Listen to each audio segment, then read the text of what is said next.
Pizzica comes from the word pizzicate, which means bite, to bite.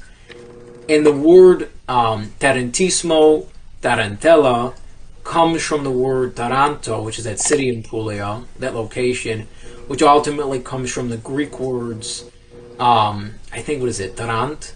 Something like, in the Illyrian word, which means tree, which is so interesting. And the interesting thing about that is the word for tree, which later becomes the word for spider, in Old Italian, now it's ragno, which is for spider. But people used to get on ropes on trees, and as the music of the drum was playing and the mandolin was playing, they would swing from the tree, and they would come under this kind of trance from the music.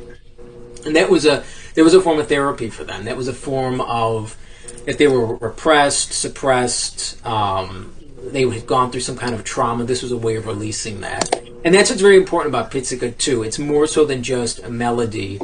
It's a way to release trauma. It's a way to release anything that's pent up. It's a way to release burdens on yourself. And that later became a disease after the Neapolitan scientific revolution, that was labeled as a disease. But before that, it was not a disease. It didn't have that connotation of a disease until it was scientifically kind of analyzed. And it was seen more so of a way that people would come together.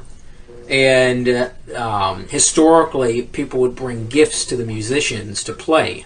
And it was just an entire ritual. And they would play for 3 days. Sometimes they would play for more days. Without food sometimes. The fasting aspect is in there, or they would collapse. There'd be a white sheet on the ground, and they would decorate things with ivy and things going back to nature. And they would take a ritual bath in the end. They would dunk themselves into water sometimes. And that there's a whole other history there. I could go on like hours and hours and hours about that. But the music was integral to it. It was the music that was the releasing aspect of it.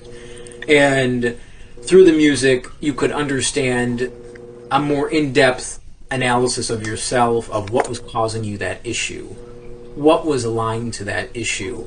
And that's how people broke free of that. That was a form of early kind of shamanistic therapy that people would use. And we're still doing it today in our own ways. And but yeah, that's what the music is really involved with. And Tamariata, again, there's ritual patterns, really embodying the earth, getting very sensual with the earth, embodying those earthy rhythms. And Pizzica is really about releasing pent up emotions that way. But yeah, and we're at time.